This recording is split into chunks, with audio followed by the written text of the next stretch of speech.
Virtual Scouters Club on May 14th. Tonight we're going to continue on with our ScoutsTracker training part 2. Our rules of engagement, as always, please mute your mic and unmute only during the question and discussion time.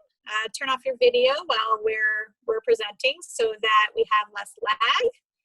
Please ask questions in the chat bar throughout the presentation, and we'll make sure June gets them and answers them along the way. This session is being recorded and will be shared. And please keep questions to the topics of the day. We'll also be opening up our video and mics at the end of the session so we can have our normal social time. On today's agenda, we'll be talking about safety and virtual scouting resources. We'll take part 2 of our ScoutsTracker session, and then we'll have some discussion and open floor. So for our safety moment for virtual scouting this week, just again, a reminder of our 2-scouter rule applies to all online meetings, text messages, and emails. Any interaction with youth online must have the 2 scouters in place. The scouter to youth ratio does not apply online, however, so if you have the 2 scouters, you are good. That's great for how you want to consider and lay out your meetings. So if you have breakout rooms, you have to have the 2 scouters in those meetings. However, you don't have to have, say, 4 scouters in total in that one meeting hall, for example. We don't also need first aid, just to let you know, we're at home. We don't need to have any first aiders online. It's really important to set some expectations when having online meetings. These are some new information coming from National. So if you are going to record a meeting, please let your section scouters know, as well as your youth. Know that the meeting will be recorded. If you don't provide that knowledge, please don't record any meetings. And please, again, no screen captures without the consent of the parents and youth. Online safety, make use of the waiting room feature. What we've been doing, it helps with the 2-scouter rule, also helps in blocking people who you do not want to come into your meeting. You want to share meeting information only with invitees. Make sure you password protect your Zoom meetings so you don't have any Zoom bombing happening. Set up your meetings so only the host can share the screen. That can prevent someone taking over your meeting that you don't want to take over.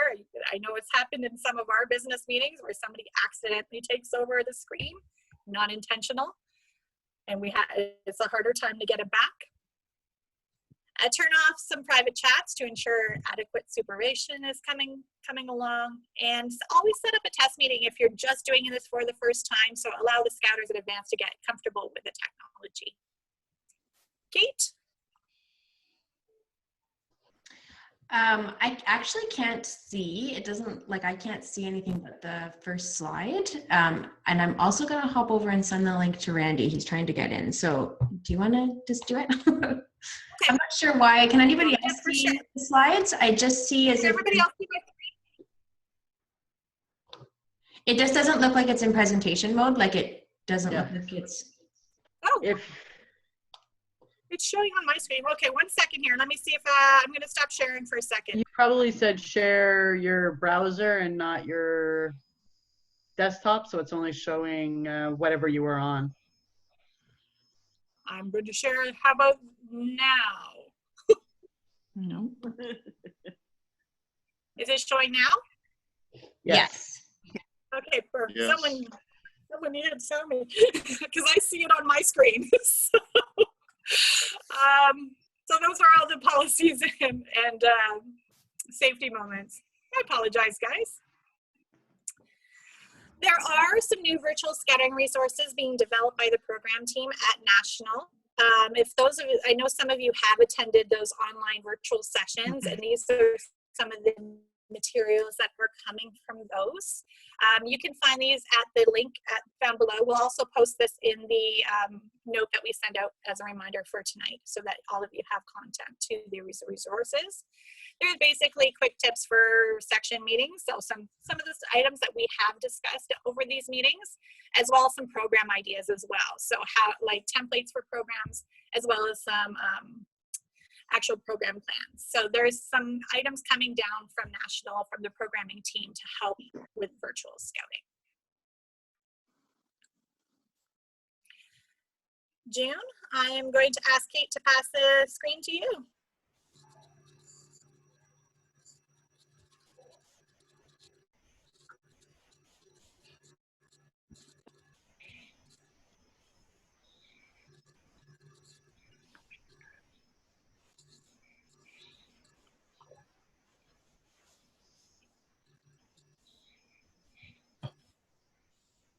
June, you're muted. Yeah, I just realized that. Thanks, guys. I like doing the muted type meeting. Okay. So I am going to carry on where I left off because we did not get to complete last week's meeting. There we go. Okay. Can everybody see my screen? Yeah? Okay. So we actually, I can't actually show it this way. I just remembered because I need to jump around. Okay, so we had just finished discussing some of the privacy items that were in that you'll be setting up a PIN when you set up your account, and that will always pop up when you're trying to access youth information for privacy reasons. That's in case you leave your phone open somewhere and people still will not be able to get in and see private details of the youth because of that PIN. All of the parents and children, youth should be BCC only on the emails, and you can set that up as a, yes, this is the right place. In your options under email, you can set it up to say BCC email recipients, yes.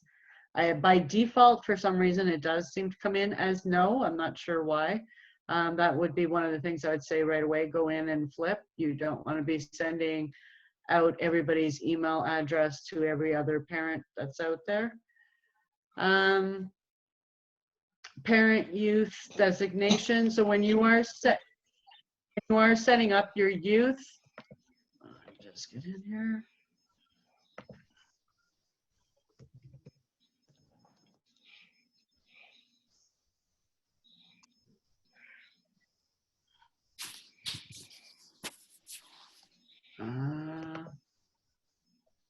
I'm sorry, guys. I did not do a dry run. I was very, oh, there it is. So when you're adding in a login information, there is a little checkbox to say, is this a parent email address or not? Because when you do send emails within the systems, you can choose to send the email only to parents if you want. Too deep, you can't actually send out an email without another Scouter being in the CC. An ultra secure mode, so all the information that you're passing back and forth is in secure mode. The next one is basically your time is precious, so there's a lot of quick importing from My Scouts. When you log into My Scouts, you can always download a member listing, which is a file that can then, if you download it in an Excel file format, you can then bring it into ScoutsTracker. If you do that at the group level, what it will do is it will actually, for every like 8th Ajax Beavers, it's going to ask you what account you want to put that in. It defaults to the right one because it knows, but it does give you the option to just fine tune it if you have to. So that's really, really, it's really quick. It's one import, and if you have 5 sections, all the youth and Scouters in all 5 sections are updated. I will point out a couple things about the bulk updating. Is first of all, Dave has had to use the file format that is there by My Scouts. He has requested that My Scouts creates a file extract that is specific for ScoutsTracker, which will then allow a lot more information to come in to ScoutsTracker. And some of the areas which I do in my actual own account, not this demo account, that I do fill in is allergies, diet, and other. Right now, as that information is not currently on the member listing, it is blank at all times. I do go in and then update that. So I do the other report that shows the allergies, and I cut and paste in here. And it is excellent because I think I showed you guys last week when you're doing your sign-in sheets, you can actually put your emergency contact information there, and it will also put the health notes, as well as for your adventure application form. It'll also fill it in there. So it takes a little while when you first do it, but because you keep moving within the system and all the data goes with them, you enter it once and it goes up the chain. And then hopefully within a year that My Scouts will have that new file format. Communication, it does keep a record of all the communications that you send out through this section. So when you go to emails, of course, mine's going to say nothing right now, but every email that is ever sent through ScoutsTracker will be listed here with who it went to, and if you select whether to show read, it will actually show whether they opened it. Inventory. Inventory is a cool little feature. Again, if you have a group account, it's better to keep most of the information at the group account. And I'll show you why. If you have, like, especially your adventure skills, if you keep your inventory up to date in your group account and you share that inventory to the section accounts, you can have one inventory box and it's all kept up to date. And every time one of the sections uses one of those badges, it's subtracted from the group inventory.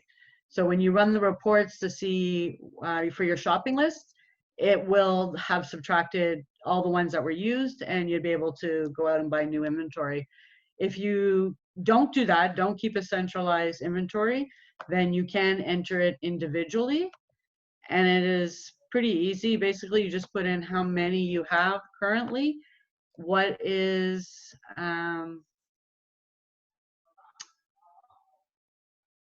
what is your preferred, inventory amount, and then save it. You can see here's the demand. So as people start earning these, it'll show that there's a demand for them because you haven't actually given it out yet. Once you've awarded it, then this will just become 4.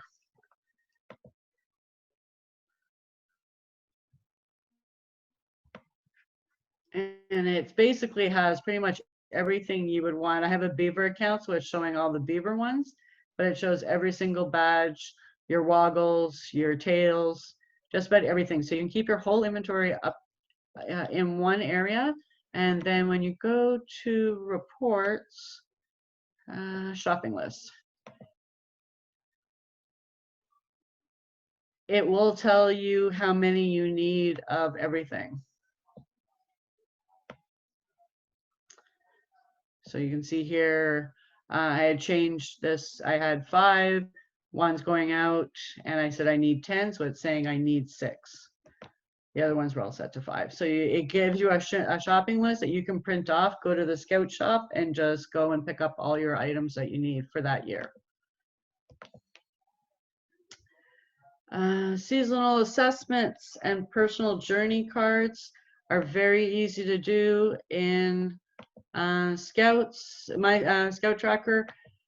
You can easily go in, and there's 2 different ones you can do. You have your record sheets here, republish. It'll go through and generate your record sheet for each child, and then you can open it up and it basically shows where they are, what they've earned, what have they done towards their North Star, every requirement on every badge that they had completed. So it's a wonderful little record sheet that I try to update with the youth twice a year so that they can see exactly what's in our records in case they want to be working on anything else. There's also the journey cards. Journey cards, I don't use them as often, so just give me 1 second.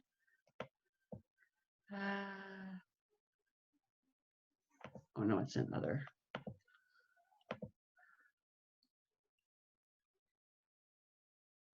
No, it isn't. Oh, see, I knew I had to run through it once.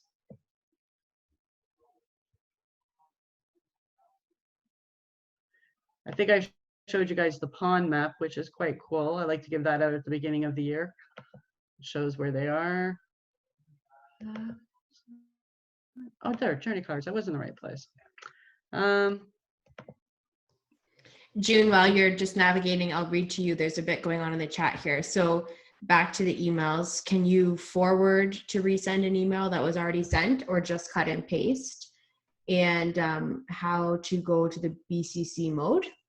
So on the email. Okay. Perfect. So everybody knows what the journey cards look like. So these are basically generated from the system and will populate with everything that the youth do. I know it's a little boring looking at these ones because they are not one of, it'd be a little more interesting if I was showing my own youth, but I didn't want to show any private information. Okay, so email to go to BCC. When you click on emails, right at the top you have options. When you click that open, the second thing it gives you the ability to do is to change it to BCC. Other things you can do here that I didn't touch on is basically what is your email prefix that you want to see on the email. So this is saying 8th Ajax Beavers. And then whatever I'm sending it about will be appended on that. Also, as well as the ScoutsTracker email address that it is sent from. This one's showing 8th Ajax Demo Beaver. You can do some modifications to the front of it if you want to.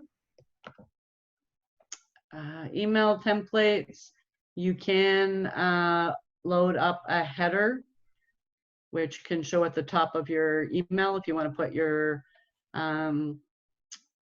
group a crest, you can do so in the template. And create custom recipient lists. This is if you want to create some custom lists for certain things. If you have, like, say, a subsection committee or something that you want to pick a few of these email youth to make up, you can do so. I find that's more useful usually at the older ages when you have teams working on different things. You might want to be setting up different emails for each of the teams. What was the second one? There was the BCC and... Can you resend an email that was already sent?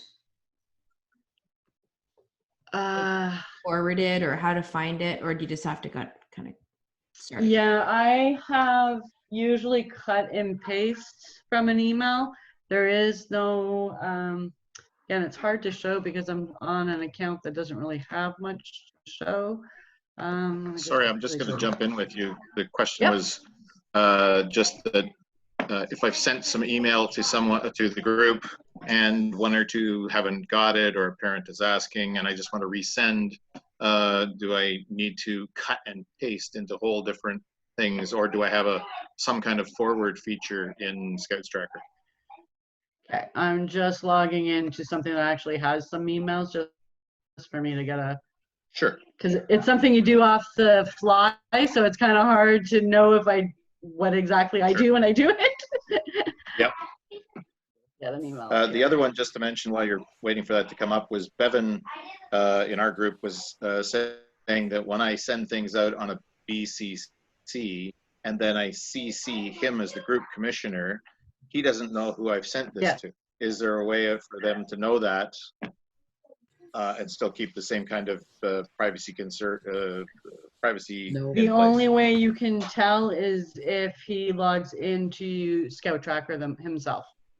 So if he goes into ScoutsTracker, just how I did, and looked at the email, I can see everybody who was in the BCC. Okay. It won't show from the email because they're hidden, but from ScoutsTracker it will show for him. That's Thank you. Okay.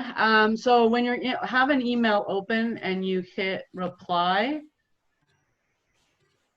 you do get the email reopened. So you could clear this out and custom pick who you want to send it to after without redoing the whole thing. Okay. But it is a reply, so it is showing exactly as a reply. So the email's below. If you want to, you might want to take out your signature if you have it or something. Okay. Does everybody hear me? Yep.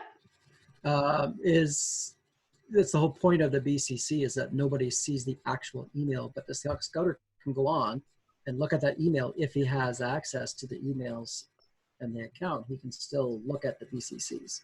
That's right. Of that particular email. That's right. Just the scouters. The parents, when they go in, do not see the They BCCs. cannot, no. No. But the group commissioner can. Yeah. Yes, okay. So we're pretty good there. So we did you can add youth individually or import from from My Scouts. You can also, if you have a youth, I want to show this. If you have a youth and he is going to another group, or if you have a youth that's coming from another group who uses ScoutsTracker, you can move youth to a different section. So you can move kids, move them up to a section within your own group. They can withdraw or inactive transferred. So when you hit transfer,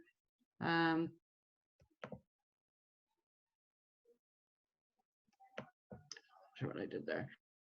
You can transfer him to another colony. You need their section key, which is on your collaboration area, and you can send that youth to that new group with all the requirements that they've completed, which especially if you have like a scout who's coming from a group and he's been in since Beavers and he's worked on like 10 different badges, but he's only halfway through. You definitely don't, this is the easiest way. They send you the records, he just shows up and he'll show up exactly how he left that group. So it saves a ton of time. And I did just want to go show.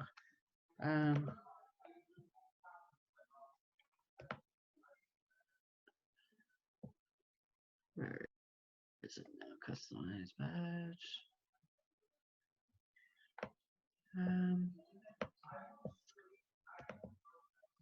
No. Okay.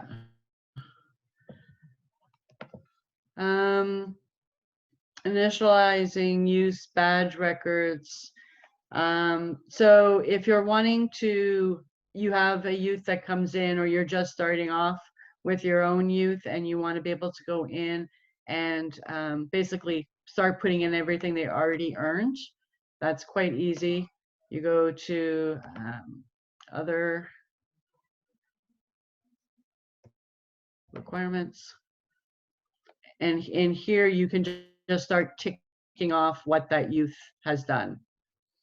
So basically, if you're just starting for the first time, usually what this means, if you don't have records at home, or if you have spreadsheets of everybody, you'd be going in and basically referencing between the two for each youth and checking them off on what they have. Or if you don't have records, then you're walking in and looking at their arm and going, yeah, you have all those, check those all off. And for basically anything that's on their arm.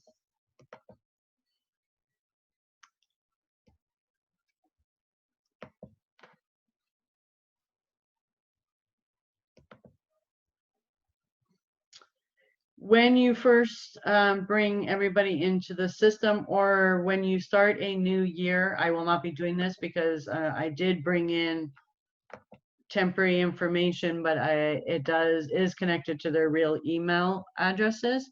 You can send everybody a bulk welcome message to let them know that they are to let them know that they're currently in the system, and they can use their email to log in and look at their youth. That's really quite easy. Account logins. And just at the bottom here, you have welcome messages, and you can decide who you want to invite. So everybody here, nobody's been invited. So you can say none, never welcomed, never signed in. So maybe you welcomed everybody last year, but they've never signed in. So you want to resend it to them so that they sign in. Those are pre-filled lists. And then you would just create the welcome message, which is down below. You can change it to whatever you want it to read. That's the default message. And then you would say send welcome messages. And that'll go out with a link to ScoutsTracker for them to set up their password and go into the system.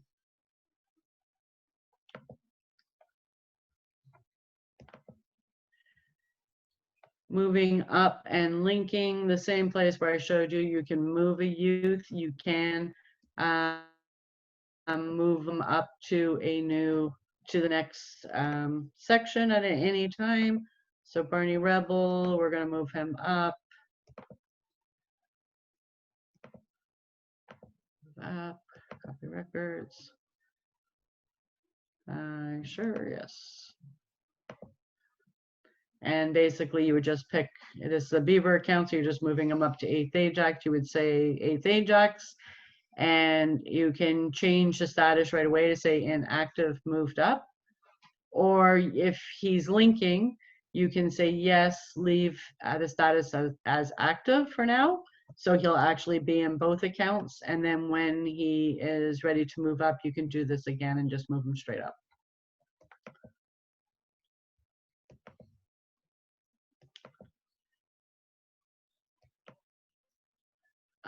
We did show the giving credit as part of an event. You can also give credit at any time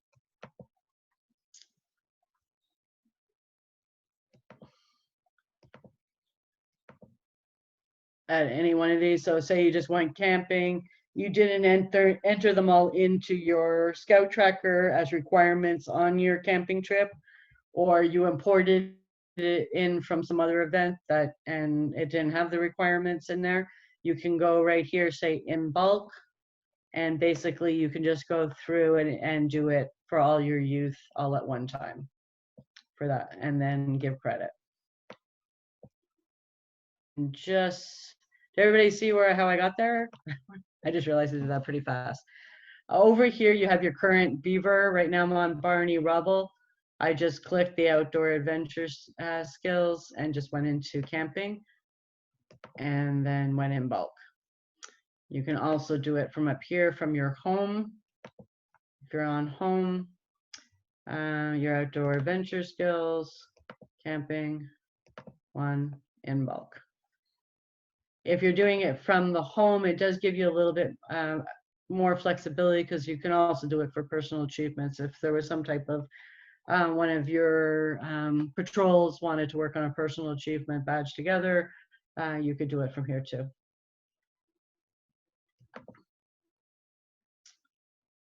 Payments are amazing in this system, and attendance.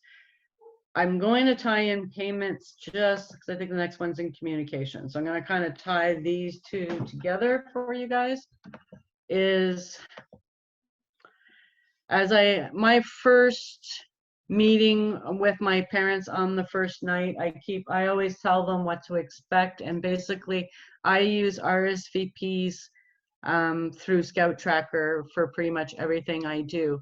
So I tell my parents, if you don't want to be bothered, respond to the RSVP, because if you don't respond to the RSVP, you'll get another RSVP and another RSVP and another RSVP until you finally say whether you're going or not. So most parents do answer within like a day or two of them going into their email. So it's not usually too bad. I think I can do it for this one. So when I send an email, I'm not going to do anything. Right here, you have this wonderful RSVP. So you can put in any details of your meeting. When you click this wonderful, okay, this event started, so I should have created a new one.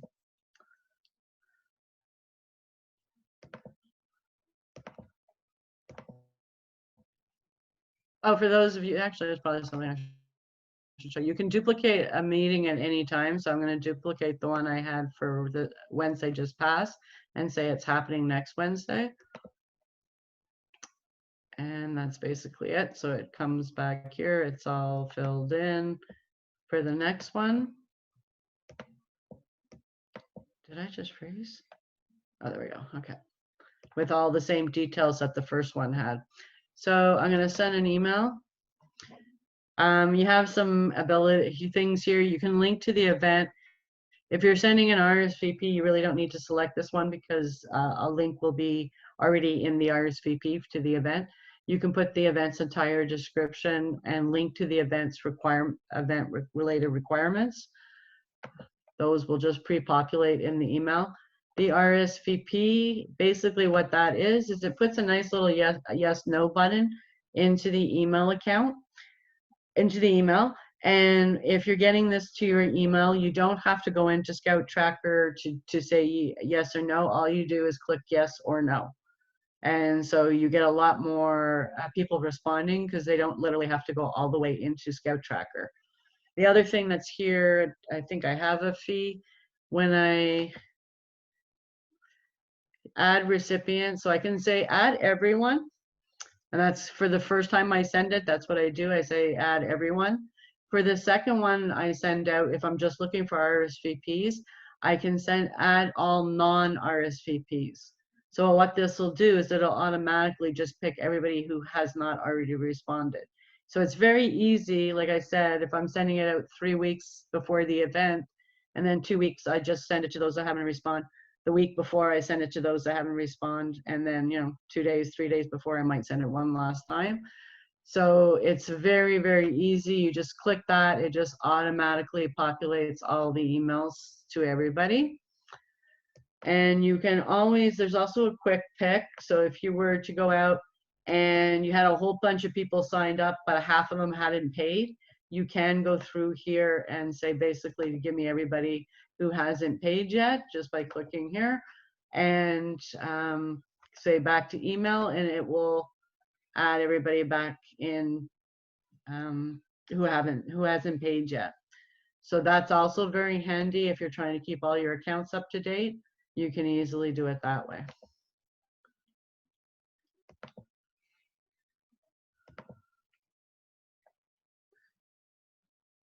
You can also, in those emails, it's probably a little harder for this one, but you can also, when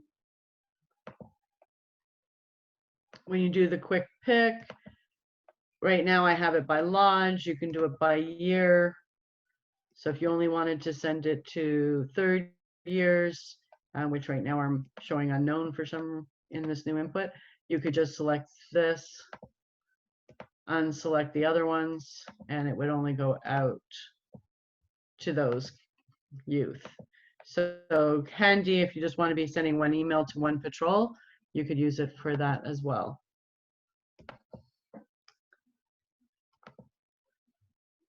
The email is archived, and you can easily filter by the events. Personal and troop notes for individual requirements. Okay. So here we go. I just did these all together, saved some time, did the demo. Other convenience, I showed you the inventory. The tax receipts aren't there anymore because they're not offering the tax credit, I believe. So I haven't seen the tax receipts show up anymore. Finding stuff. So you can search. Somebody had asked, I think in one of the emails.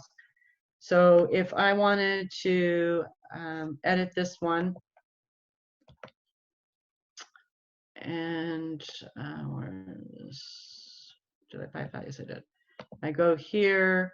I can search for certain things when I'm in the requirements. So let's say if I'm going to be doing some items on being lost, I can type in lost and it's going to bring in all the areas that deal with loss. So I can open trail skills 1, and then I can kind of go through it on all the requirements that have something to do with being lost. Somebody did ask about if you can, I'm not sure if they're on the call, but they had asked if it can automatically find what it is based on what you did. You would have to put in some keywords here to find that out. Weekly reports. There's a ton of reports. I think we covered reports last week, so I don't want to dive too much further in. You do have some of the ones that are kind of nice if you're if you actually get parents at the door for sign-ups, is you can select the multi-event sign-up and pick a bunch of events, and it's actually will show you who signed up for what. And that way, when you see your parents, you can actually check them. It's not, you have to check them off, but it will let you go back and enter that information in. Same with an event owing, if you're trying to figure out. Yep. We have a question about collecting weekly dues. Is there an easy way to collect and track weekly dues? Okay, so it does do dues. The problem with the way ScoutsTracker does dues than most people do dues is if you don't show up to the meeting, it's not collecting the due. So if that's the way you collect dues, then this will work fine. If you collect dues, like youth are supposed to give you dues whether they show up to the meeting or not, then it doesn't really work that way. Just trying to remember. There we go. So track event fees and meeting dues is yes. Your weekly dues here, you would put in, like say you collect a toonie a week, let's say, and allow prepaid dues. You say if yes, if you can prepay up on front. You hit save. So every meeting they show up to, it's going to add a toonie to what they owe if they haven't paid. You would have to go in every meeting and check off who did pay the dues for that week. So it does, if that's the way you do it. If you charge for every week, whether they're there or not, then it's not going to work for you. Was there any follow-up on that one? Nope, I think they're good. Okay. I can just add to that because we use it consistently. What you will see in each of the week's sheets that you might print, there will be a dash show up in the box for the dues on anyone who has a prepaid dues. So if you've allowed for 4 or 5 kids that chose to do that, then that's how it'll show up. We put out a prepaid dues opportunity for everybody with a little discount in it, and everybody went for it. I don't have to collect dues anymore, thank God. That's what we did too. So we had everybody who prepaid, and then I think it was last year was the first year, we're like, guys, would you prefer that we just add it to your registration? And that way you don't have to come in and give us a separate check. And everybody said, yeah, they want it on the registration. So now I don't even have to ask them at the beginning. It's all done in one shot. That's how they preferred. They don't like to be told they owe more money. Okay. I think we discussed this. If you're younger age, you probably don't want to be offering too much of flexibility. Oh no, this is youth led. Okay. It's all designed with youth led and the plan, do, review in mind. if you're in any of these meetings,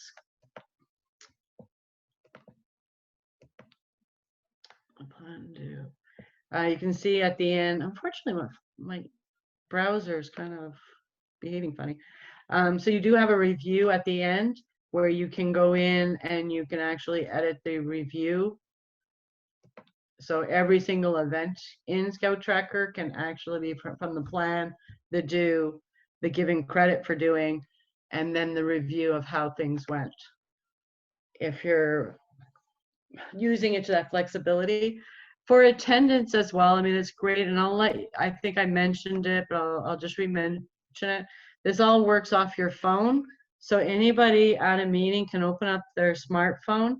I would say don't look at your phone as we typically do vertically, but when you're in ScoutsTracker, especially attendance, turn it horizontally. And then for any one of these meetings that you're in, you just basically go to manage, and you're just basically going right down the list, just saying who's there. So it's very, very helpful for keeping attendance of who's there.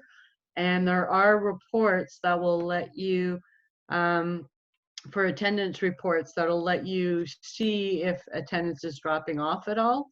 If certain kids, you know, you always have those kids that are really gung-ho the first time they join, and maybe they're getting a little concerned, but instead of talking to anybody, they just start not showing up to the meeting. So you can do the attendance reports and it will show you that, and you'd be able to go back and follow up with them. You also have your PQA assessment report. So if you use it to do your PQA assessments, that can come out in a report. Oh yes, that's the thing I forgot to mention about bringing in individuals.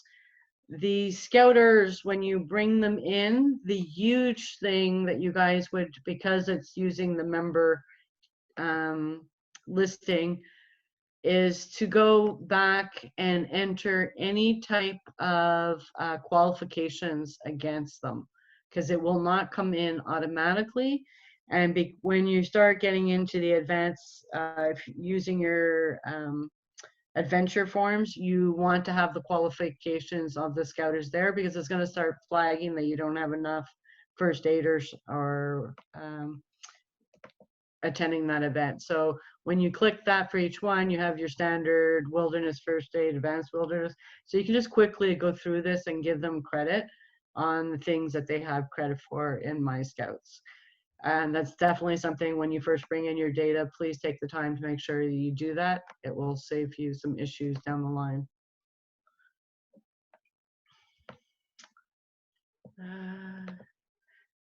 You can grant permission for the youth to manage their accounts, usually more appropriate for the events rovers, troop leaders.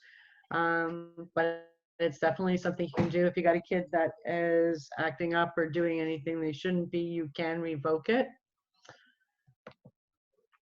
The outdoor adventure skills, what is great in ScoutsTracker, and I personally, if there's people on this line who are doing Canadian Path without ScoutsTracker, my hat's off to you, because I don't know how you do it without ScoutsTracker. So yes, you go in here, all the youth, as they do events or at stuff, you can be checking off the things that they're learning while they're at it. And if they finish Cubs and they haven't completed Camping 3 because they're missing one requirement, that goes up with them to Scouts. So the scouter knows right away where they stand and can easily be checking that stuff off once they're there. The same, so I mean, it's so helpful. It's amazing. As well as, I think that's the thing, your North Star. I'm on a Beaver account, so it's showing your North Star, and it shows you how far along you are on that North Star right here by 6%. Definitely more relevant for when you have your third years, which, like I said, for right now are showing up as unknown. When you have your third years, you want to be going through this and making sure that they're aware of where they're standing on their award, if it matters to them.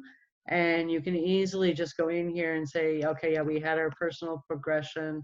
We can mark that as complete. Was there any notes? Talk with them where they stand on their outdoor adventure stages. So it definitely helps with managing all the awards and where they stand, and then their plan and their due, and their review of each of their projects. Very, very helpful.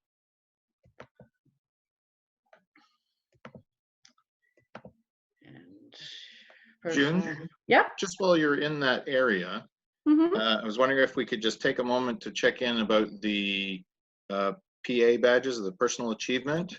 In Yeah. Beavers, they have 3 requirements and 3 adventures. In Cubs, they have 4. Yeah. I have been marking an activity on a date. For example, Canada Day, they got an adventure towards the Canada badge.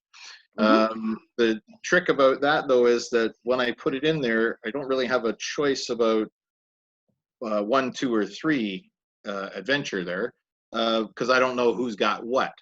So what I have been doing is just marking it as 1 all the time. And then when I do the event, I have a look through it and see who has attended, so I know who to give a new mark to, whether it's a 1, a 2, a 1, a 3. But is that the only way to deal with that? There's nothing there cumulative? It's the way I've been dealing with it also, because as you said, and it's also a little tricky because you got all this plan up here and you have 3 adventures and then you have the review. Well, if you're not doing your 3 adventures kind of all in, planning them all at one time and reviewing them all at one time, it also gets thrown out of whack, especially when you get to the olders. I mean, I think when you hit ventures, it's 5 or 6 adventures. Well, it's unlikely that they're planning all that stuff all at one time. So you go through here and say, yeah, I've done all this because I planned my first adventure. Then you hit your second adventure. Well, you didn't go through all this. So it doesn't really work the best for the personal achievement badges. And I'll grant you that one. It really is a little more awkward. I'm just happy to stick to the, I know that they've got their adventure. Excuse me, I can do the reviewing things before and post, pre and post with kids in general, but it was just about whether or not there's a cumulative way to just add to another adventure on top of whatever they may have had. No, and I think that's on his roadmap to change that, where it's not so much. I think it's more because like right now you have an edit, and I think you can go in, go in and you put details about it. Right. For each one of them. The one other addition to that then is just to say that on the outdoor adventure badges, it does do that. For example, if you go on a hike and are earning, hiking badge 1, it'll put down the hike for you, and it will enter it on 2, 3, 4, 5, 6, all the way to 9. But I think and it becomes a cumulative item. His issue right now is because he has an edit with text fields against each adventure. So it is a little different than the hike, because the hike is just adding, a 2-kilometer hike to your tally. There's no notes against that so I think that's where he's got a little more difficulty with this, but he did say he was going to look at it. One more to add to that is, you mentioned last week that there was a hike and then a hike with a distance. Yes. I use both because the first one just counts. That was a hike. That was a hike. That was a hike. The other one will keep track of total kilometers cumulatively. So I do the same. I wasn't sure because I know when he first put this all in place, I have used it that way and continue to use that. I wasn't sure if he had made the correction that, just picking hike with the kilometers would also tally. Right. So I didn't want to give false information because I haven't tried it recently to see if there was still a difference between if you omit the hike. Thank you. Perfect. Just want to get on because I want to spend the last little bit on the other stuff. Year-end journey we talked about. Personal achievements we also just talked about, so that's good. Top awards. As well, the other carry forward elements, of course, are the religion and life, spirituality, the youth leadership training, World Scout Environment Award, and language trips. They all carry forward with them. So, so it's going back to the beginning here. It's basically about creating, excuse me. I think I touched on it briefly. And basically, if you go to ScoutsTracker.ca, you have your ability here on the right-hand side to pick the type of account you want to create. It is slightly easier if you create your group account before you do your sections. If you've already did sections and are going to create your group account maybe after next week's meeting, that's fine. When I did it, and now I did it a while ago, so things could be a lot better with it. When I did it, 4 of my accounts automatically showed when I did my group. 1 of them did not, so I had to go and kind of get him to show. So you can do that. It's not an issue, but it's just an extra step. If you haven't done anything, do your group first.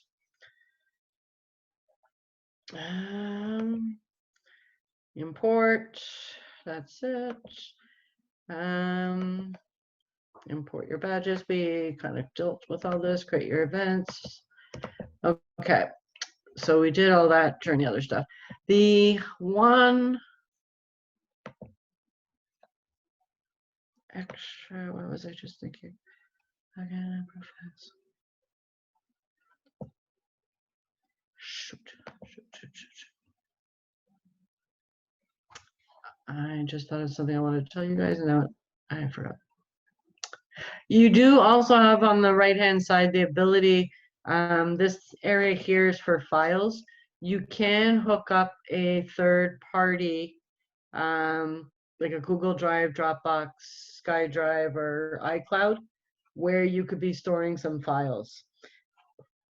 These are Scouter only, so these would be files that only your Scouters could look at. So you would provide a URL that would only be accessible by Scouters, and you can provide a URL that anybody in your colony could access these files. This could be helpful if you want to be posting some additional information, because when you're attaching documents to your events, there is a limit to the size. So if you have a very large document, which could be happening if you're going to a CJ or a World J, you might want to be using, if you want it stored in ScoutsTracker, you might want to be using one of these third parties to keep it. June, we have a question here. Hopefully it's what I was thinking. Is the group account and a commissioner's account the same? Yes. Thank you. And can we use the upload for pictures to share among the section? For the website? Yeah. Dave, can you maybe elaborate a little bit? Sorry. I was just asking if we can use that area for photos. For example, if the families have signed off on photos and they are only logging into ScoutsTracker when they have a login, we can put photos up there that of the weekends, camp activities, or whatever it happens to be, and people can go and say, oh, good, you know, download pictures and things, as well as upload, for that matter. My preference would be that, I guess, that they send them to me and then I could put them up there to be shared. Is that something that we can manage to do? All right, in your file area? Yes. Is that what you mean here in the file? Yeah, you could definitely use your, now Google Drive, for me, I find the Google Drive is pretty small. It seems to run out quite quickly when you're using photos. Okay. Dropbox has been a little bit, for me, when I set them up, I mean, capacities might change. The Dropbox held a lot more photos for me. So you could, you know, we did whitewater rafting. You might want to be sticking some videos there that you can tell parents to reference. Right. Yeah, definitely. Okay, is that something that people are using? Does anybody know, or not that folks know about?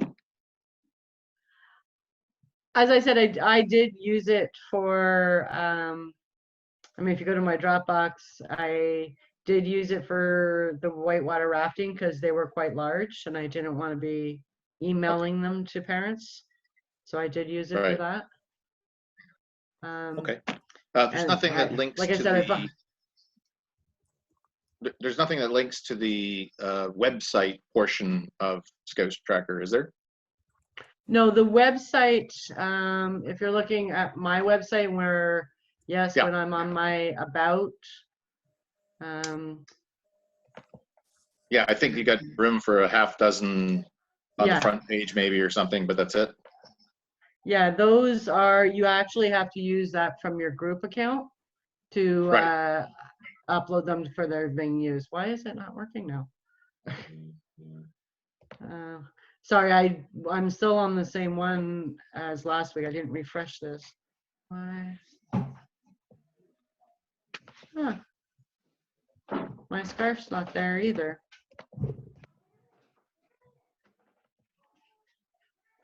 Okay. I do have to warn everybody,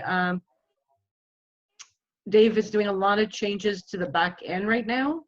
And so you might see some strange stuff happening. I noticed last week that the upcoming was not working, but I haven't had time to let him know. And I'm not sure if that's because of some stuff he's doing in the back end. Yeah, seems like there's some little bugs happening right now. So I'll let him know that tomorrow. But there's nothing in there is in the commissioner's account on the page that you just had that it gives them a lot of space or room to put pictures and No. videos, right? No, nothing Okay. at all. So I'm onto the Dropboxes or Google Drive or something like that. Yeah. Okay. Thank you.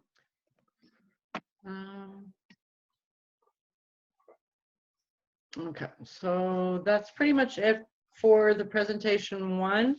While I'm loading up the presentation two, if anybody has, or any other questions showed up, feel free to ask me.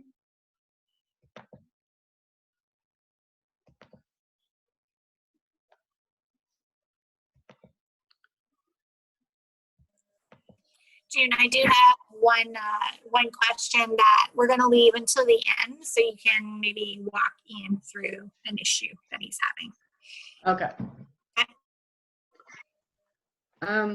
Okay, so I'm getting into the ScoutsTracker Advanced. While these are advanced, there's really only a handful of the items that we're diving into a little further. The first one, and which came out at the beginning of this year, I believe it was, I haven't actually had a chance to use because all our category 3 things were coming this spring and they were all canceled due to COVID. So I'm looking forward to seeing how this all works. But ScoutsTracker is really trying to find a way to streamline all of these forms that we're asking parents to sign off. And one of the ones that came in at the beginning of this year was the parent guardian consent for all category 3. So while this is kind of weird for a Beaver event, we will turn my family hike, where is it?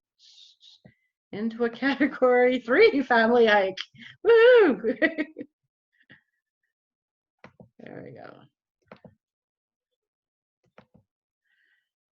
And there we go. Save. So when you see now, a new column shows up, which is consent. So this is very, very cool because when I send out the RSVP for this event and they click yes, they will be prompted to fill in the parent consent electronically. And if they do fill it in electronically, it'll be stored electronically here. if they decide to print it off and fill it in and email it to you, you can go in and add it. You can scan it in and upload it to the consent, is what I'm being told.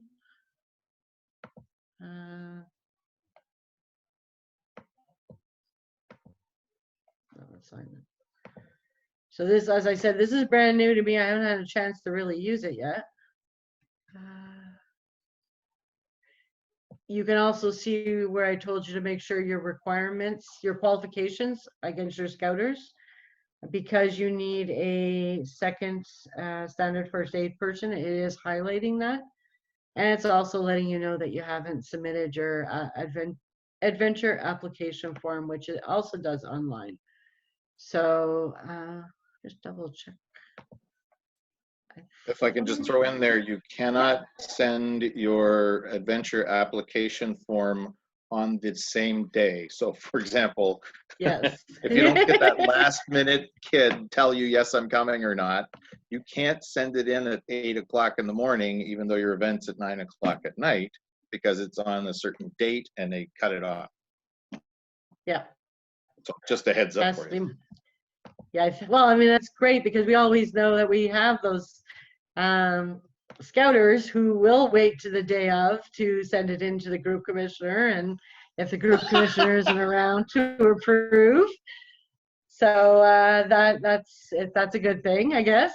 But it's caught me myself because I am the person for ventures and I am the group commissioner, and I went to file it on the day of. I was well aware of the event, of course, but that's the one. it didn't let me, so I had to print it off and sign it, and yeah. What's the repercussions of having everybody's name on it when it is sent and they don't show up? So if you just send it through the AAF form and then the GC signs off on it, but that child doesn't show up. Even if you are filling it out, if you're filling it out as due diligently and you've tried to put down who is supposed to be there and one doesn't show up, we all know that happens. Somebody got sick and they don't end up coming. I wouldn't say it's good practice to put absolutely everybody, especially if you know it's an event that only half are showing up, or but we all know things happen out there. But from the point of view of best practices, and because this is in ScoutsTracker, so if you're sending out the RSVP email, that when they're clicking it, they're saying yes or no, they're filling in their consent form at the same time. You go in, a few days before the event to electronically send off your adventure application form electronically. It picks the names, so you're not filling anything in. You just have to go through and make sure you did your check boxes and you have done your response plan and all that, but it's all done for you. So it's to me, this is excellent. I mean, I love not having to re-put everybody's name and all that information. So now one of the things I will point out, why am I having such difficulty figuring this out? Oh, here it is. The scouter in charge right here, you need to have that in there for filing the consent and the adventure form, I believe. So while this is a new field for those of us that have been using it for a while, we tend to forget because we don't think of putting a scouter in charge. This wasn't here before. It's just something you should make sure is always being filled in. And as you can see here, your adventure application form is right here. When you click on it, you click new, and there you go. It's just in there. It'll take all see, it tells right here that the consents are missing because none of them are in the system. It looks like User sign up, I use attached. So you can put in some different things here. Who are the scouters going? Other youth, if you have other youth or parents, helpers that are attending, you can have them on here. So I mean, it's quite nice. And you go through and then you start looking at all your, you know, your location, your emergency planning, and filling that in. The other area that is another area that we don't tend to fill in, and we really should now, is the transportation plan. I mean, I know 99% of the time we're saying parents are responsible for bringing their youth to the location. But you should have it in there so that it's being tracked. And that's it. When the person sending it, this will fill in with their information. So the person who's sending it off is the scouter in charge, and then it's going to the group commissioner. When the group commissioner approves it, then it gets signed off here and it stays with your event.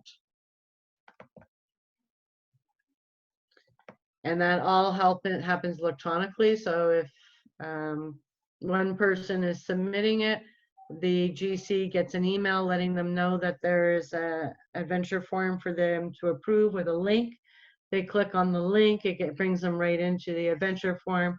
They can read it through and approve it right there on the spot, or get clarification and then approve it. So that is definitely another one of those. And because it's being stored right with this, you know, it's going to be easy down the line, especially for GCs, to make sure when they go through to look at all the category 2 and 3 events, you know, how many of them don't have one that scouters haven't submit. So there shouldn't be any of them. So it's now you have the tools to make sure there isn't any of them.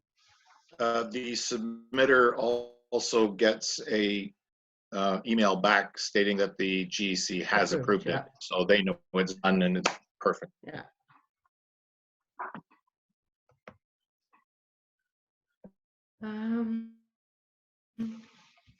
Parent consent, manager forms.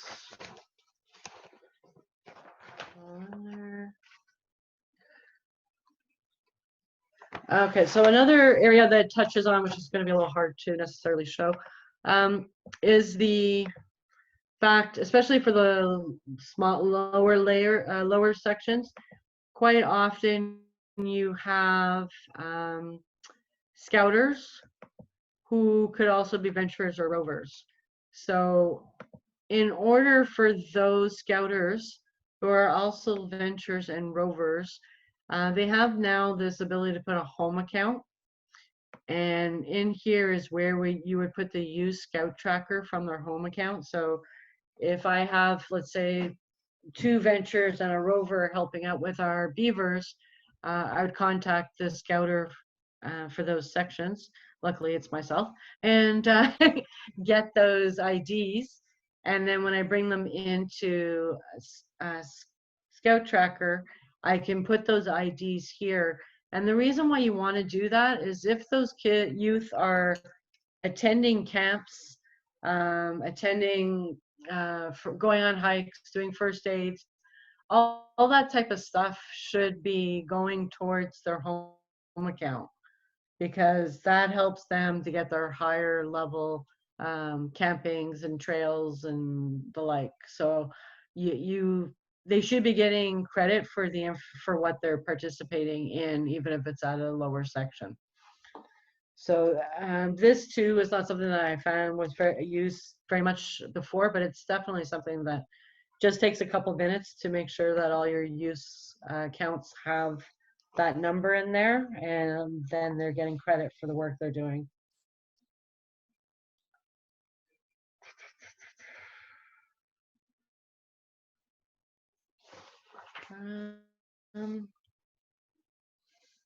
So I'm just quickly scanning in the notes here.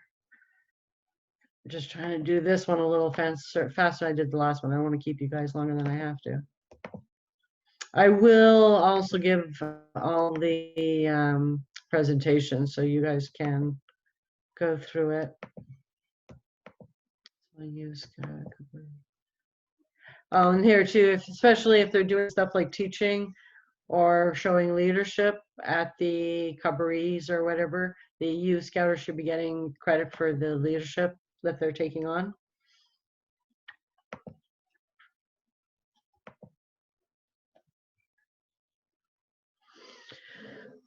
Okay, another thing here is you could have a venture who's part of 2 groups, or you could also have a split family. I had this once where the scout home troop was in Peterborough, but when she was down visiting her father at times, she attended the 8th AJAC stuff. So we did hook her up so that when she was working on stuff here, I was passing it along to them so they were aware of what she was doing when she was at our events. For example, her troop was not going to CJ. We were going to CJ, so she came to CJ with ours. And we accredit all the work she did there to them. So you can do that in this as well with that youth. You can link them between the 2 different packs or troops. I showed you last week how to modify, so you can, if you have a camp that's showing for 2 nights, but of course we have a lot of times where somebody's got to take off for hockey or something. You can go in there and modify them so they're only getting 1 night instead of 2 and unchecking what they didn't work on. If anybody wants me to re-show that, I can, but I remember showing that last week.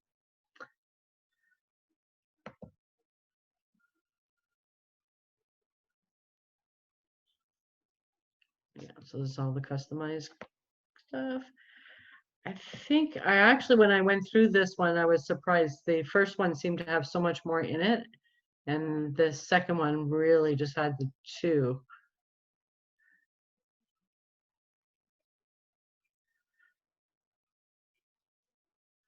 Customizing, overriding, again, we did that. Any questions coming in while I'm just, because this seems to be a lot of repeat of what we did last week. No, it looks pretty quiet. I think there's a couple for the end June, but so far. Okay. Good. Is there anybody on this call this week that wasn't on it last week? Oh, there is one. Where and how do you scan and upload the scanned documents? For the consent form you're talking? I think so. Yeah, that's the one, as I said, I haven't actually had a chance to use this in real life. And let me just see, I think it's in the quick reference. Because I too was not, I thought when I went into manage, it would be there.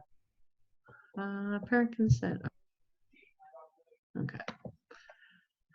Parent consent form, RSV, consent is integrated with the RSV. When a parent clicks yes in the RSV, they'll have the ability to electronically submit or attach. Oh, so they attach scanned photograph. So they can, it's the parents that are doing it there. Note that author redeemed.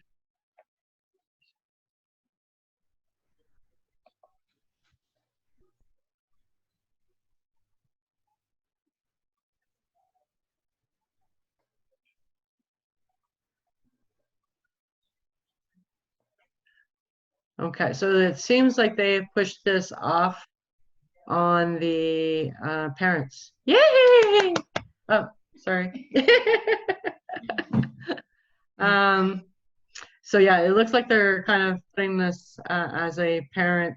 They are to electronically do it or to take a photo and upload it.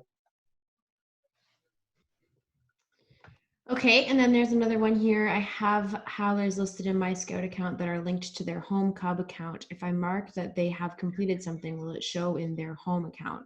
I guess just a bit more clarification on how that actually connects. So yes, that's the way it is supposed to work. If you have a home account and they're doing something on another, it's supposed to give them credit for that work on their home account. But it's only if you check off that they've done it in that account.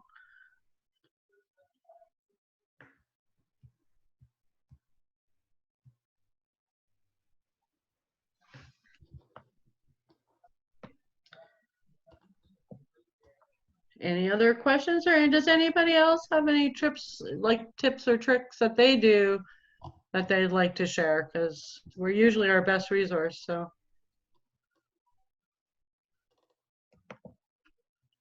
next week we'll be dealing with the group account as well as the Hello website. I'll hopefully have that all corrected for next week. Okay, here's another one. If you have a group inventory for OAS badges, can you have a separate section inventories for PA badges? Yes. Which is usually the case because the PAs are different for each section. So you usually want to manage those within the section. And then it's just the, for things like the scarves, the council, the group back crest, the outdoor adventure stages, woggles, those type of like scouter woggles, bars, the years of service bars.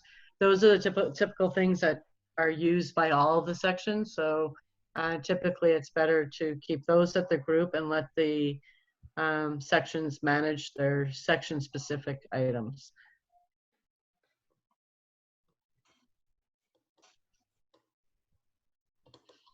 Now there was a bug with the system, and I do have to talk to Dave, that when you were doing the shopping list, is it from the section? It was giving you incorrect numbers for group stuff, or so. I do just want to talk before I talk too much about the shopping list, but you should, in theory, be able to produce a shopping list for your section and also get the outdoor adventure skills that are required for the group. Because if you're going to Scout Shop, you might as well go. Or if you're doing it from the group, get them from the lower sections. But there was a bug to not working. They weren't coordinating with each other very well. So I do have to talk to Dave as well, now that he's cleaning up the back end, whether that's something that will work better in the future. So if you want to be 100% sure for your shopping list, it's probably best to produce them from each of the sections if you're going for the group. Anything else? I wouldn't mind asking actually if there's a relatively easy way to get into the badges themselves. All I know of is going into the reports, hitting the all badges, and then clicking on the badges, and it'll take me into that specific one. Or by going to the outdoor adventure skills or the personal achievement badges, as you've got it showing on the screen now. Okay, so are you looking to do an in bulk update? Yeah, if I wish to just go straight to the to one of the badges, is it just those kind of directions to go? Because Yeah. I can click on the current beaver and see it from that way, or I can up in the top right hand corner hit the in bulk and see where everybody is from that. But I just wondered if there's a more straightforward way to get to the badges aside from the home outdoor adventure skills personal achievement badges, or through the reports all badges, and then click the badge from there. And the answer to that is no. Okay. No easier way. All right. I figured I found them all. All right. Yeah. Thanks. No. It is, and it is an area, especially if you haven't been in for a while, where I've struggled, because it's not intuitive. It's even personal progression. Like when you got the start of the year and you're wanting to move people up with their tails and everything, it's not something that is intuitive for me to be going here at the individual level and clicking personal progression, brown tails, and then in bulk to update them. So Right. Yeah, I think this is one of the areas that was kind of band-aid into it. So it is one of the ones that doesn't flow as nicely. If you go into account and down to, where the hell is it? It's at the bottom of the, yeah, if you hit beavers, then it'll show you that you can make changes to the multiple beavers or move Yeah. up or link. You can do that, but I think that it does not update the personal progression portion. If I remember correctly, you have to manually do that one. It'll show up that way on the update multiple, like it'll show up correctly in the screen you're showing now. Yeah. But I'm pretty sure that you have to go in and manually put in the personal progression piece. I think that, well, last year, well, 2019 when I did it, it did move them to the correct lodge. Maybe it was In just here, a little bug then. I can't say it's consistently through all the sections, but I know in here at least it did. Okay. Now, one of the things I haven't liked with the update this time is if you unselect everybody, it blanks everything out. So now I don't know who I want to be necessarily moving anymore. So that was something that I found a little bit silly. In the past, I thought it stayed here, but it was just faint. But now it seems to give you a dash. So especially if you're looking to, let's say, work on your lodges. So you come into a new year, you find out who's returning, and you have like 7 kids that are in your bear, but only 3 of your owls have returned, and you want to kind of move them around. Well, as soon as you unpick this, now, well, now it's showing bear because I'm in lodge, but if I wasn't in lodge, but in the other one, I wouldn't be able to see which one are in bear to move them around. So if I wanted to make sure I was moving a 3rd year, I can't do that now. So it was that one I didn't like very well because it just kind of blanks out all the past. But I guess it's better than nothing, but yeah. And I'm not sure if I showed this when I did in the bulk update. So this is used especially for changing the lodges, changing the year, changing the roles, setting them to prepaid so you can pick everybody and say who prepaid their dues, or marking a bunch of people inactive or move up. You can do this all from this screen. So this is it's a good screen as long as you're trying to do something that's easy. Like moving them all up to cubs is easy because you know your 3rd years are all going up to cubs. So that one's easy as long as you have it by year. It just gets a little hard when you're trying to mix and match for your lodges or your patrols, your layers. It's a good sheet for the very beginning of the year, just getting everything sorted and set up. Yeah.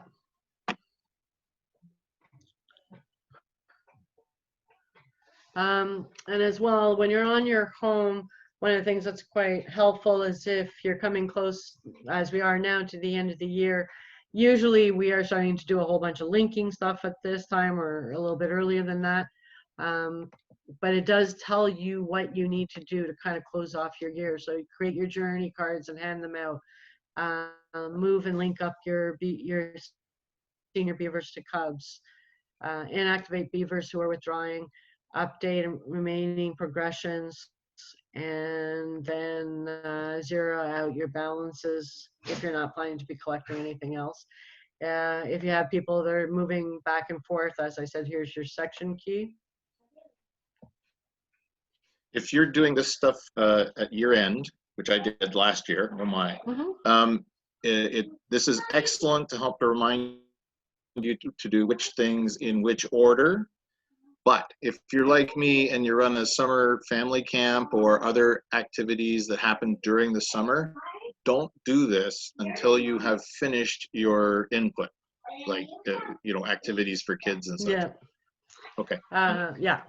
One of the things, the lessons learned of all this, the first thing is if you're linking and you keep doing a whole bunch of stuff in beavers and they're doing stuff at cubs, when the youth finally does move up permanently to the upper sections, if you send them back up by using the move to, now all of a sudden you got duplicate records. They do have a merge, which is quite easy to use, but I'm just giving you a warning. It does ask you to do that. If you're using the move up, what's the other thing? If you are moving kids up, and the same thing, I made the mistake on one of them where I moved kids up but I had, was it probably CJ maybe a year? I was moving them up to the other section so that they could start participating in, you know, June in the older section. And then of course I went to my CJ, which was happening in the middle of the year, and they were gone. So then you have to look at all your inactives and and if you've been using the system for a while, you have a lot of inactives. So then you're trying to find them to make them active again, so you know if they're going and what they've paid. So those are all, make sure that if you're moving somebody up, that they're not still going to be signed up or have signed up for something that's happening in that section in the future.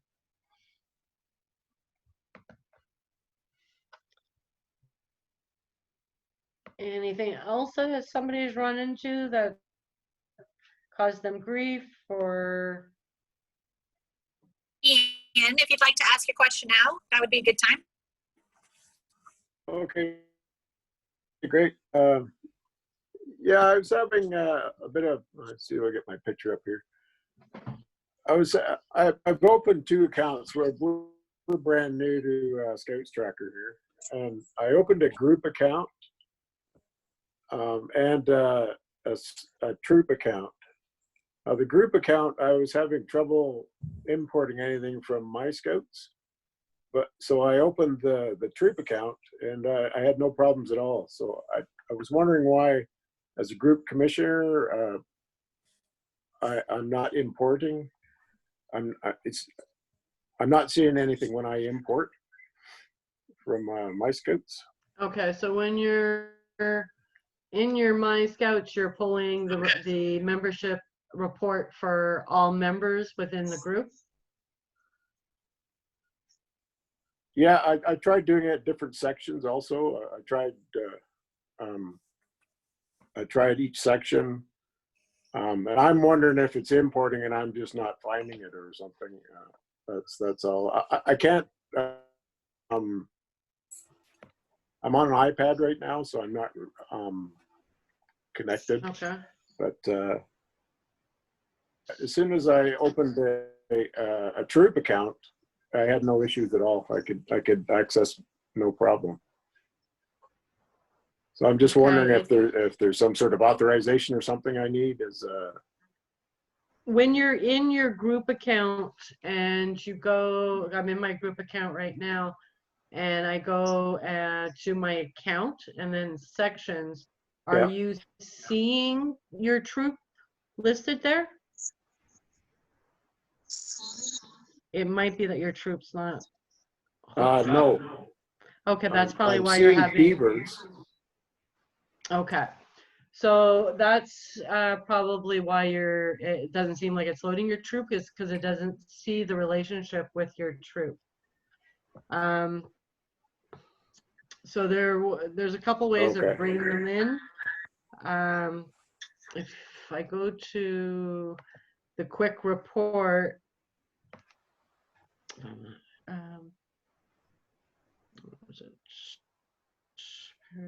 configuring a group account.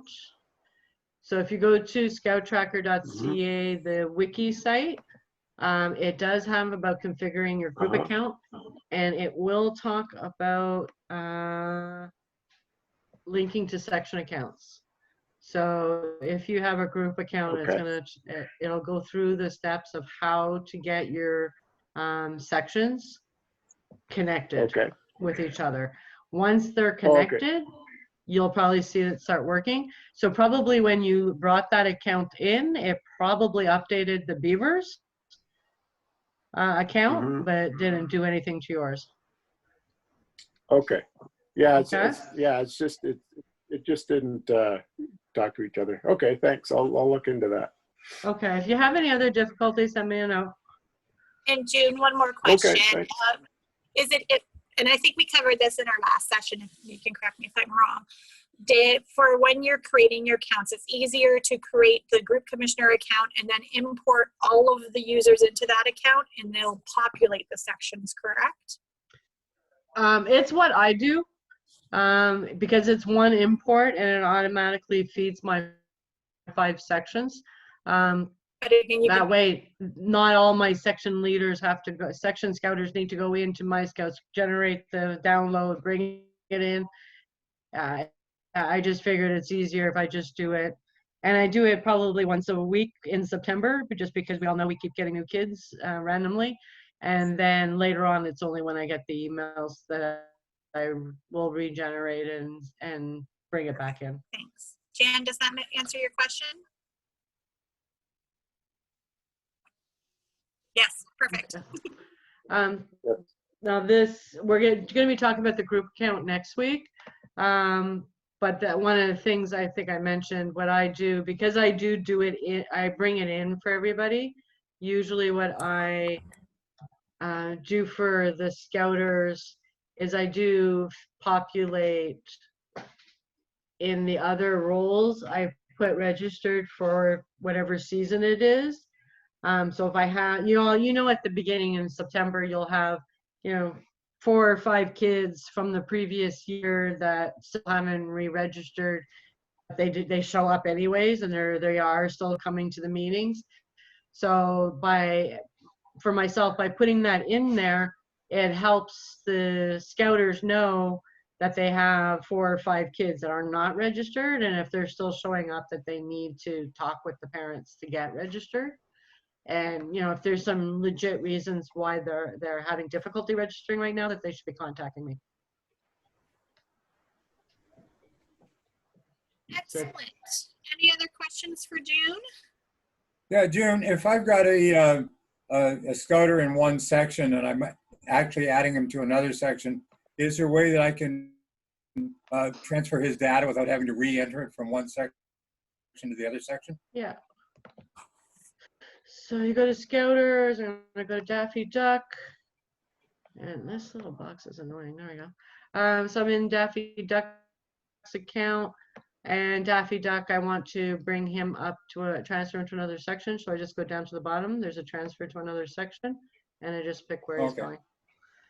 And that brings if up you all the don't, data that's in the other account. yeah. Okay. If you have also the 2 options. I might be moving him up to Cubs, and I can say he's inactive, or I can say he's now taken on yet another role, and I have him active do that still for a here, double so duty. you can pick how that works. Okay, thanks. Oh yeah, double, triple, quadruple. Yeah. How far do you want to go? Not that we would Is ever it ask enough? anybody to do double duty. 2 is enough for me. All right. All good. So next week we'll be really diving into the group account. Again, we'll be tackling some of the stuff that I just pointed out is in the wiki of how to hook things up, how to make sure all your sections are listed. There are some new features in group account that came out this year. One of the things was on my list of thorns that I kept bothering him about is the ability to email everybody, not just the key people in your group account, but email everybody in your group. And that has been added. So that's definitely something that's very useful for me, where you can start now sending emails directly from your group account to everybody in your group and have a record of it within ScoutsTracker. So we'll be tackling all those things next week, as well as the Hello website. Fantastic. Thank you so Awesome. much, June. No problem. Oh, stop sharing. You want to stop sharing your screen? No, it's all about me. So again, next week, June will cover her 3rd and final section of ScoutsTracker. We have all the guides too that we'll forward you on to you as well. If anybody has a scouting at home moment to share next week, please let us know, and let Kate or myself know, and we can add you to our agenda. That would be fantastic. Kate, do you have anything else to add? No, just thanks everybody, and hopefully we get some nice weather for a good long weekend. And yeah, thanks for participating and showing up, June. Thanks a lot. That's it's like a very powerful tool. It's almost overwhelming everything that it can do. It's yeah, very cool. At this Thanks time, very much. yeah, at this time we'll close off the recording.